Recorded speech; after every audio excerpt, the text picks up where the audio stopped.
everyone, welcome to my YouTube channel. Today I'm going to show you how I bake my New York cheesecake with the cookie base.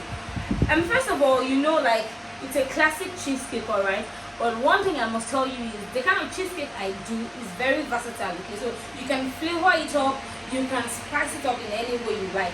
For the purpose of this video, I'll be showing you how I achieve my mini size cheesecake, the type that I use at events using my cavity mold.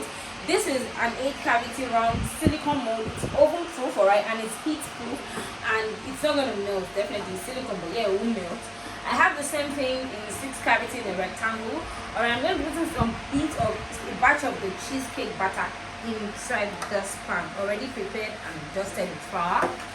But the focus is going to be on this one, because for this one there isn't going to be any cookie base, because it's typically for my cake slice. Alright, so this one is the one I use for my dessert event. Okay, so using this mold. Okay, so I'll be showing you how I achieve my cookie base using my crushed crackers.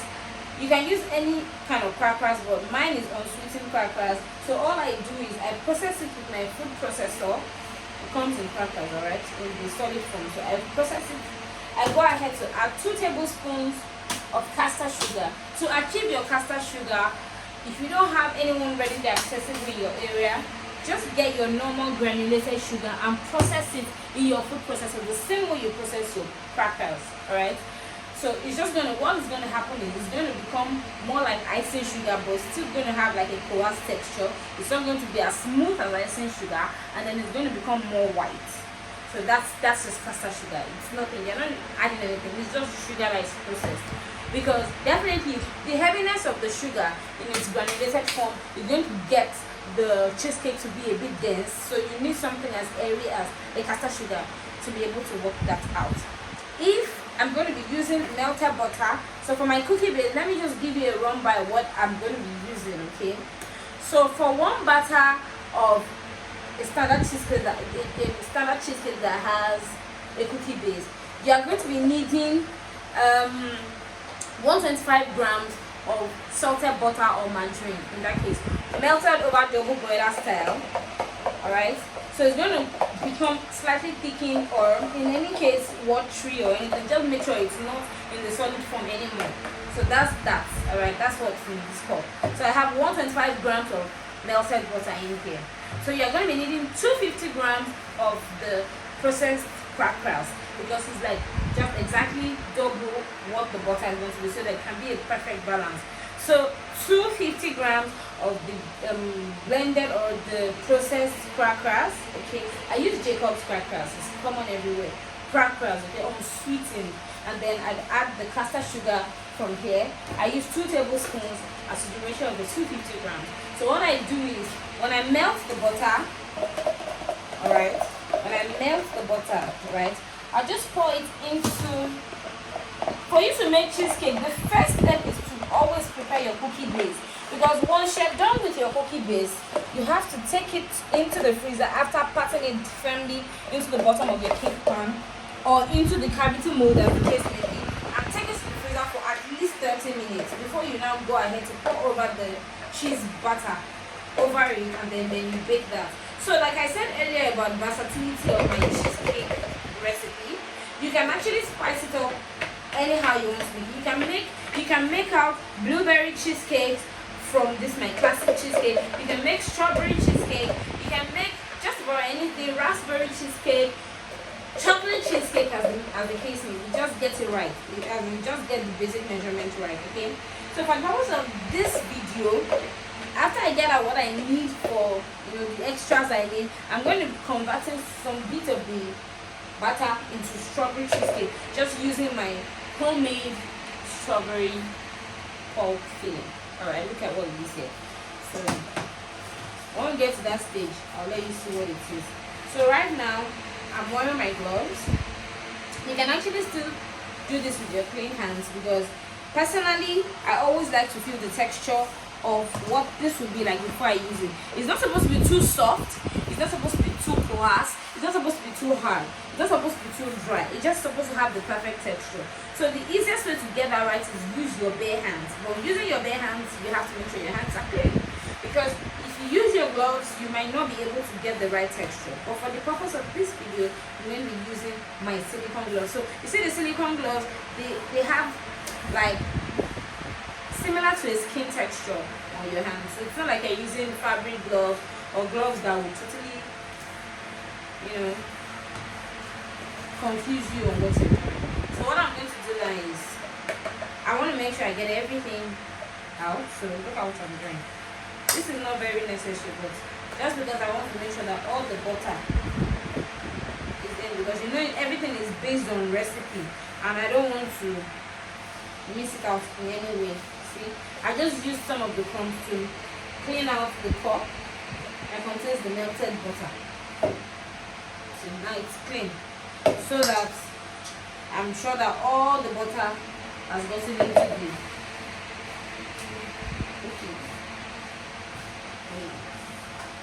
So doing that now, what you're supposed to have at this point is like a breadcrumbs like consistency.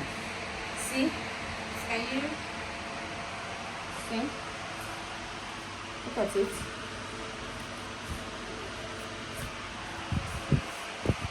So it's not too moist, it's not too wet, it's just dry like crumbs.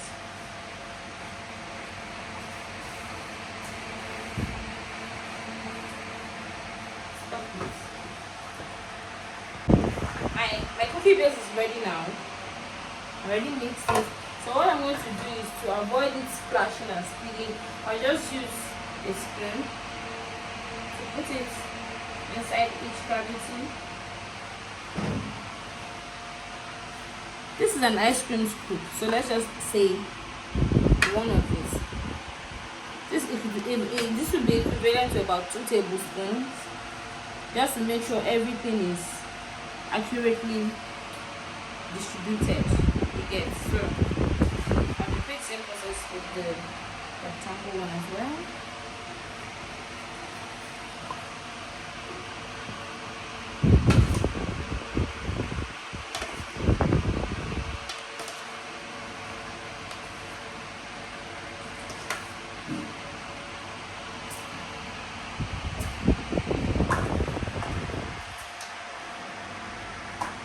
So then you go ahead to press it down firmly. It's either you use your hands for this, but if there's a cavity, you can hold up the spoon. So I'll just use the spoon. So you cannot start making your cheese layer if you haven't gone through this process. So this is the last bit. See, I've took a bit of my time. That's why I didn't have to film that part. But yeah, see what I'm doing. I'm just pressing it down firmly so that it wouldn't maybe slip off or anything from the cavity. It will stay very firmly stuck until I'm ready to turn it out. I'm going to cut it in flexible, cavity mold, so it won't be as hard to take it out from if it was like an aluminium mold or anything. You can. After this is done, now I'm done. I'll set this aside. So I will now take this into the freezer to get firmed up for at least 30 minutes, so that there's going to be a proper reaction from the frozen cookie base when it gets into the dough form. Alright, so now for it to bake very nicely, we'll be needing 460 grams of cream cheese, full fat cream cheese. I use Fletcher sometimes, I use L'Envers, I use Legal, but for the purpose of this video I'm using Fletcher. So it is really smooth and creamy. This is just the raw full fat cream cheese. Alright, this is 460 grams.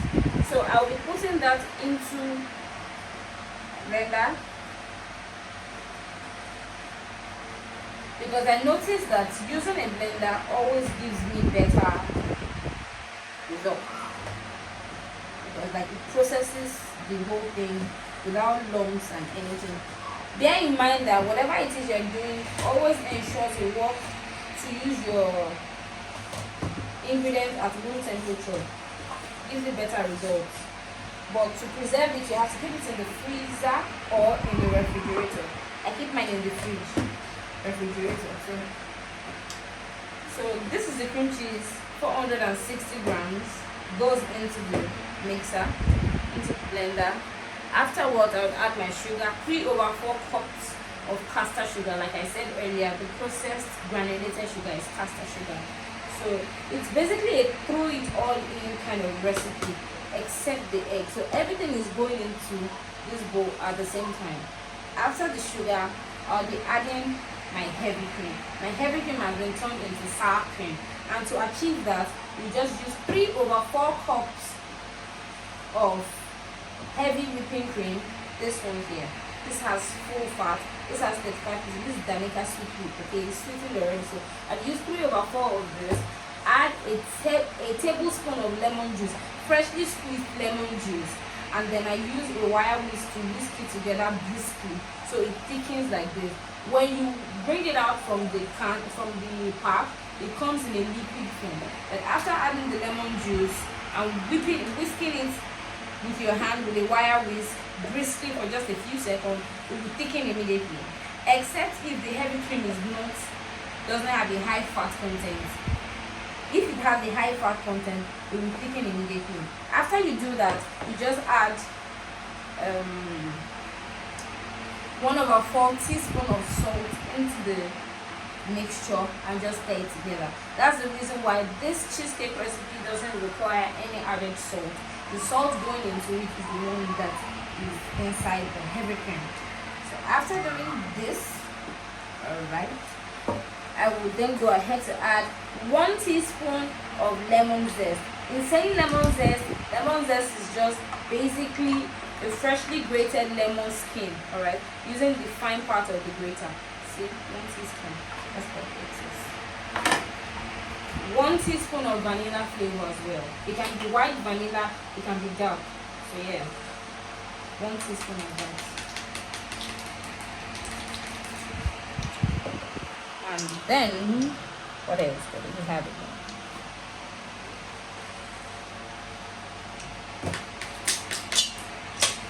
So, after doing that,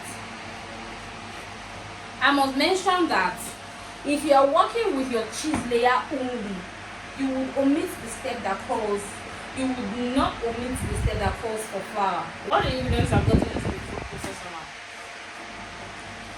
I want to explain this flour part. Typically, if I were to use this for my cake slices, I wouldn't include the cookie base. So that automatically means that my cheese layer is going to be really fragile, right? Because the cookie base is supposed to hold it up better and give it better support.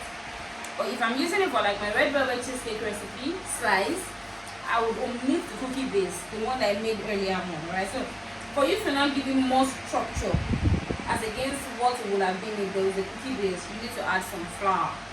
So the standard measurement of one batter takes 1/8 cup. 1/8 cup of this kind of cup goes into this mixture, and then you mix it together. So that's just it. But because I'm using a cookie base, I don't need to use that. So I'm just telling you that as a dynamic, as an exception to the regular process that it goes through, right? So at this point, I'm just going to start my mixer, my food processor, and I will just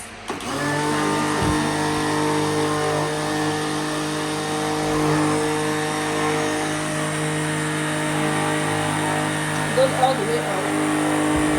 Well, because I have quite a lot in there, the only way to make this faster for me is just to run it.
Good. So after adding the eggs, you cannot even whip it or beat it for too long so that you don't get to stress it too much. So it's ready now. Look at what the consistency looks like. Can you see that? A bit runny, but yeah, quite runny. When I started this video, I was talking about the one I'm going to set apart to use for my cheesecake layer for my cake slice. So I'll first take that one out. Just pour it directly into the pan that I've already lined. So you would find this video helpful if you are somebody that actually works with cheesecake slices. So this is just how to make it, okay? So not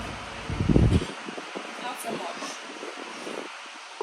And then you heat it gently on your work table.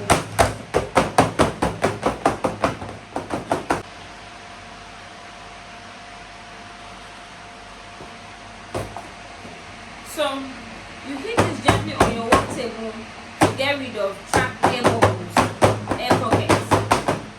Note that if you are working with cheesecake that has a cookie base, please never you jam it on the table like that. This only works for the cheese layer like this, and that's because when this gets into the oven, you know it's going to face direct temperature, like direct heat from underneath. So the air pockets that will be there, if you don't trap it out, will now form holes when you cut through. It won't look very nice. But if you have your cookie base, you know the heat is going to get in through the cookie base right into the cheesecake, so it makes it more rugged. Alright, but right now it's so fragile, so you need to just do your own part by getting rid of the air bubbles. You can do this as long as you see that it's smooth. So here, that's what it looks like now. So I'll then go ahead to divide this into two parts, okay? Two parts. I'm going to be using a part of it for the 8 cavity round this thing. But since this is just 6, I won't be using a lot. So remember my strawberry cheesecake that I talked about, strawberry puree that I made, the homemade one, alright? So just pour it in. Remember I told you it is actually very versatile. Just mix it in like this. See, just make sure that you still leave some lumps in there, but then you don't mix it totally to become or to turn pink. That's what it looks like from the top, okay? So you do that. So this is going to be my strawberry cheesecake, and that's going to be the classic New York cheesecake. So remember, I said don't hit the table, don't hit whatever it is that has a cookie, because when you do that, it's just going to break. You know it's a cookie base, don't forget. So all you can just do is, once you pour it in the cavities, you just swish it gently like this, just to make sure everything is evenly distributed. So I'll go now.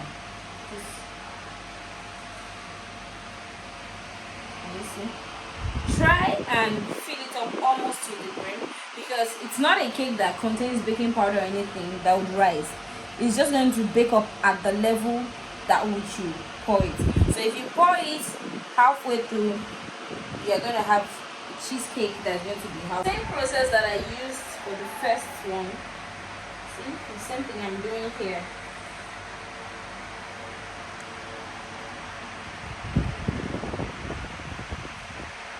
Remember I said it doesn't rise or anything, so I'm basically just filling it up to the brim.